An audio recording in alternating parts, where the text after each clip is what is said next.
Wow.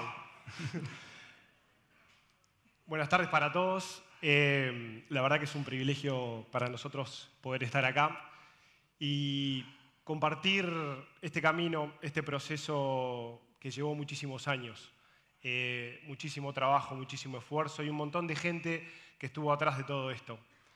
El ¿qué pasa si hacemos un poco más? Realmente es solamente parte de una creencia, parte de una filosofía. Los premios y los reconocimientos fueron llegando poco a poco. Para que se hagan una idea, el 85% de los niños del Uruguay, entre los 6 y los 13 años, quieren y juegan al fútbol. Pero lo más increíble es que solamente el 0,14% del tiempo de esos chicos logra viajar, logra salir al extranjero. De ahí pensar a una carrera como la que hizo Diego es doblemente increíble.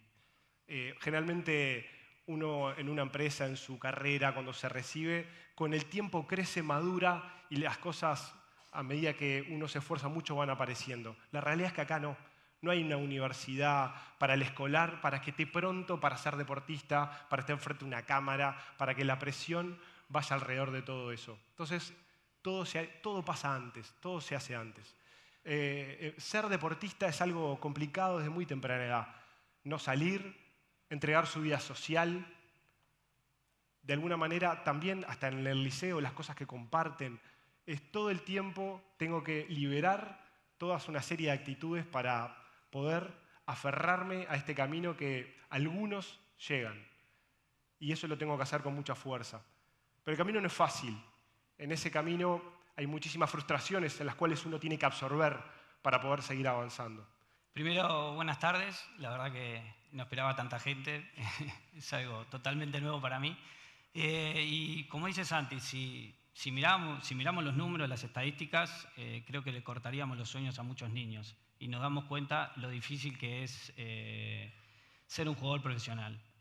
Yo comencé de muy chico en el Carrasco Lawn Tennis y fue ahí donde di mis primeros pasos. Tuve la suerte de tener una buena generación donde si no salíamos campeones estábamos peleando títulos, salía goleador y me iba dando cuenta de que tenía condiciones. El lugar donde iba me invitaban de otros clubes, en el colegio estaba en segundo de escuela y me invitaban los de quinto a jugar. Imagínense, para la diferencia, la estatura, siendo chico ya teniendo la posibilidad de estar con los grandes jugando. Entonces fueron pasando los años, disfrutando de toda esa niñez y logrando cosas lindas, ¿no? Jugando en la selección de la liga, haciendo goles. Y bueno, allá por el año 93, mi padre le ofrecen el cargo de coordinador general de las divisiones juveniles de Peñarol. Yo en ese momento estaba en el liceo, segundo, tercero liceo, disfrutando, jugando, haciendo tenis en el club, jugando al fútbol, pero más onda amateur, jugando en la liga, pero no estaba enfocado 100% en el fútbol, sino en otras cosas que todo adolescente tiene a esa edad, ¿no? Y mi viejo, como es jugador de fútbol y que me llevaba de chico a todos lados y yo disfrutaba y me encantaba hacerlo, insistía, bien como todo padre, de que yo jugara al fútbol. Y cada vez que insistía más, era como que yo le llevaba la contra y no quería. Al final terminé aceptando y terminé jugando al fútbol, entrando a Peñarol. En un momento donde era totalmente diferente a lo que había vivido en la niñez, donde era todo mucho más fácil, donde era el hijo de el entrenador, era el hijo de Forlán, mi abuelo había jugado, mi padre había jugado, mi hermano había jugado, pero todo lo que había vivido en la niñez era todo lo contrario de lo que empecé a vivir estando en Peñarol. Primero, llegando a la sexta división, donde las categorías ahí en ese momento, ahora no lo sé bien, pero eran en una misma edad, podía llegar a tener 3 edades, ¿no? Imagínense, para mí, que yo tenía un desarrollo lento físico, llegaba a estar compitiendo con gente que parecían hombres ya estaban completamente desarrollados. A eso sacarle la diferencia de edad. Lo técnico, lo que yo tenía, lo físico era lo que predominaba y lo que predomina mucho en las divisiones juveniles. Veía que había muchos preconceptos, una porque era rubio, otra porque vivía en Carrasco, otra porque era el hijo de Forlán. Por más que no te lo dijeran, y en chiste, en broma, yo sabía que estaba latente el rum de la vuelta y fue pasando el tiempo, veía que no se me abrían las puertas, veía que en Peñarol no creían en mí, no había confianza. Y mi intención era irme para Argentina, ni bien podía llegar a recibir el pase de Peñarol, que son cosas que no es fácil, por más que ellos vean que vos no tenés futuro no les interese, no es que te van a dar el pase porque sí, es decir, siempre viene por... Es muy complicado, ¿no? Entonces, cuando le comunico a mi madre y a mi padre, me dicen, mira, la verdad que no te vamos a dejar ir este año, te queda un año de liceo, terminalo y el año que viene te dejamos ir. Ahí, bueno, me tuve que elegir a dónde voy. Entonces le digo, bueno, voy a Defensor, porque me queda cerca. Viviendo en Carrasco, lo más cerca me queda, la logística, el estudio, los idiomas, todo lo que estaba haciendo en ese momento era lo más cerca que tenía. Entonces cuando me dan el pase, la condición de Peñarol era no ir a Nacional ni a Defensor. Y ya ahí tenía un problema más. Entonces digo, bueno, tenía que ir a Danubio. Danubio no quería ir, pero no era porque no, porque Danubio era pica con nosotros, porque nosotros peleábamos siempre y ya hubieron muchos líos y siempre era primero, segundo, primero. Entonces no era caer. Imagínense lo que era el primer día llegar ahí a Danubio y verme a mí que yo había estado el año anterior peleando por el campeonato contra ellos. Pero bueno, se dio. Mi etapa en Danubio en realidad fue un periodo de preparación para lo que iba a venir. Pero sabía que iba a ser complicado, sabía que iba a pasar lo mismo que en Peñarol, sabía que iban a estar los mismos preconceptos, por más que tengo muchísimos amigos, tanto en la época de Peñarol como de Danubio, pero sabía que estaba ahí la vuelta, ¿no? Sabía que técnicamente era bueno, que tenía condiciones, pero sabía que me faltaba algo. Necesitaba un extra, necesitaba hacer algo más para marcar la diferencia. Físicamente me estaba desarrollando, ya estaba teniendo 17 años, ya era más grande de lo que era cuando tenía 14 años, y dije, tengo que empezar a hacer gimnasio, tengo que empezar a hacer musculación. Digo, si yo quiero agarrar masa muscular, si quiero agarrar fuerza, técnicamente tengo que seguir trabajando, sin lugar a duda. Digo, tengo que hacer algo que para esa época era lo peor de lo peor. Imagínense lo que eran. Hoy en día vemos todo lo que es la gente, los jugadores de fútbol físicamente como están. No se hacía musculación, no se trabaja. Las pesas eran prohibidas. Si vos agarrabas un entrenador de aquella época y te decía que hacías pesas, al otro día no te ponía. Yo empecé a analizarlo yo, imagínense, mi análisis era, si yo hago gimnasio, mejoro muscularmente, obviamente que no quiero hacer un seguridad, un patobica y tener brazos grandes, no, yo quiero hacer algo que me sirva realmente para lo que es el fútbol. Si yo hago esto y después agarro la pelota y lo hago una hora y hago esa transición, duro no me voy a quedar, técnicamente voy a tener. Entonces, a medida que fue pasando el tiempo, seguía haciéndolo, me fui preparando y veía que la diferencia la estaba logrando. Y así me fui preparando hasta llegar al año 98, que hago la prueba en Independiente.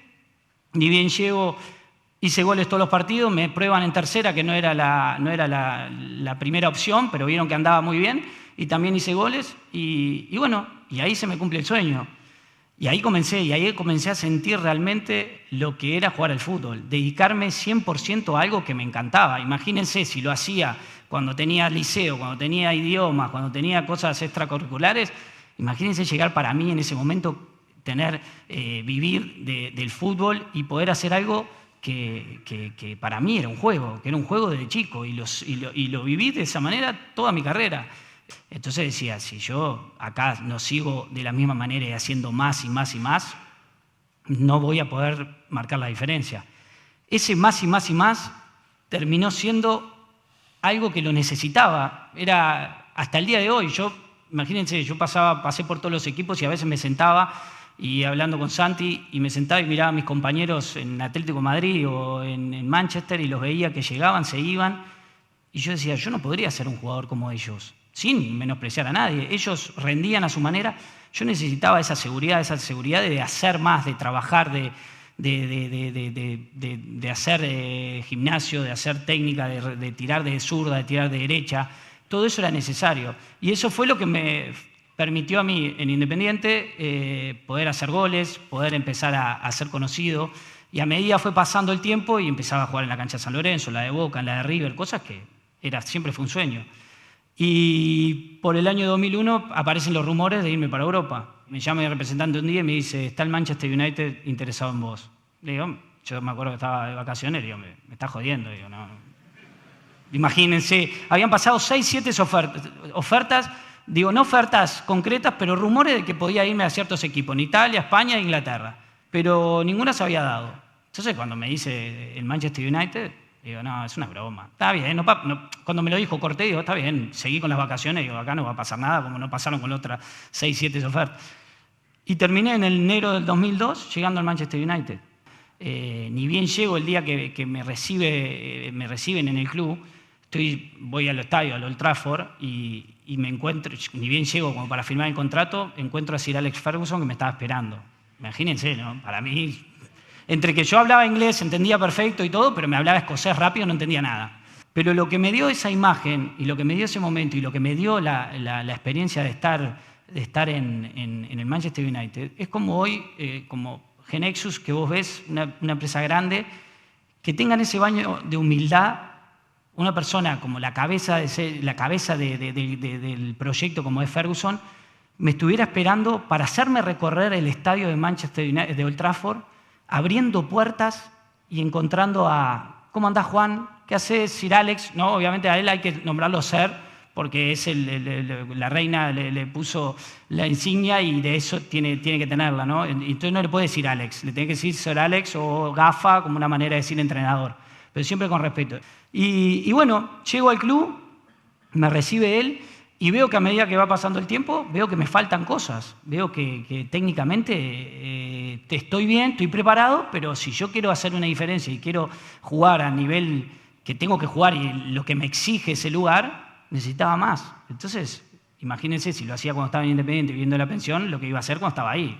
Eso era el sumo, ¿no? Entonces, a pesar de los títulos, los goles, estar en el mejor equipo del mundo, decía, yo estaba contento, estaba bien, pero no estaba feliz. No era lo que, yo no estaba haciendo el sacrificio de estar lejos de mi familia para no estar completamente feliz. Y voy y le toco el despacho a Sir Alex y le digo, Sir Alex, ¿puedo pasar? ¿Puedo hablar? Sí, sí, me dice, pasá, Diego, no sé qué. Nosotros el día anterior habíamos tenido una discusión porque él es muy temperamental y te reputeaba, si hacías algo mal te reputeaba, y con razón yo me había equivocado en un partido en utilizar unos zapatos, unos tapones de goma que a mí me sentía más cómodo, y él me insistía. 6 meses antes me había agarrado mano a mano y me había dicho, Diego, utilizá de aluminio, no te lo digo más, y bueno.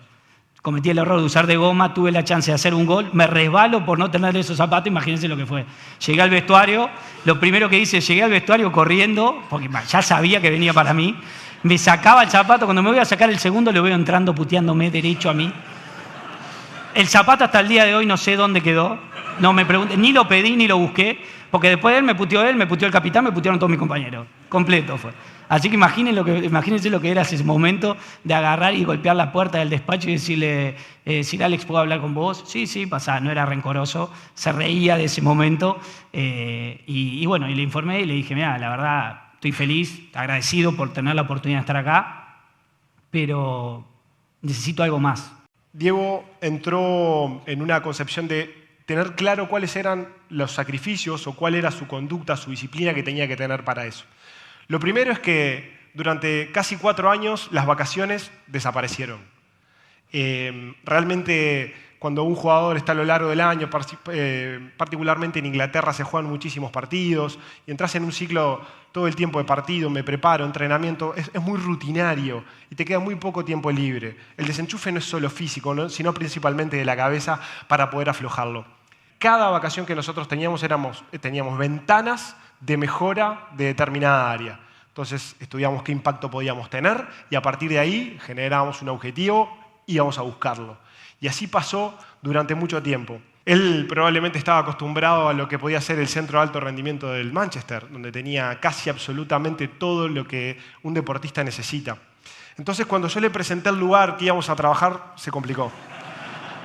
Pero confió realmente en el nuevo desafío. Confió en que un viejo galpón ubicado en Punta Carretas, con algunas viejas pesas, algunos cajones y material que podíamos conseguir, que no era lo mismo que hoy. Inclusive, Genexus no nos desarrolló el software de seguimiento. Utilizamos un viejo y querido Excel en el cual tratábamos de monitorear todas aquellas cosas que nosotros podíamos o intentábamos controlar. Todo aquello que podíamos controlar, íbamos a tratar de controlarlo. Y es así que, con el tiempo, estos 4 años, fuimos marcando estos objetivos.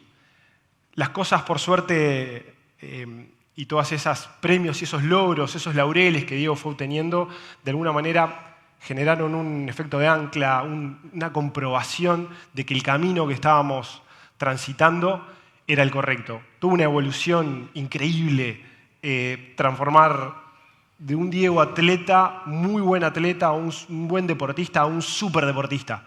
Porque la ambición que estaba trazada en ese momento era mucho más fuerte. Los premios llegaron, primer Pichichi, primer Bota de Oro, segundo Pichichi, segunda Bota de Oro. Diego ya era reconocido a nivel mundial.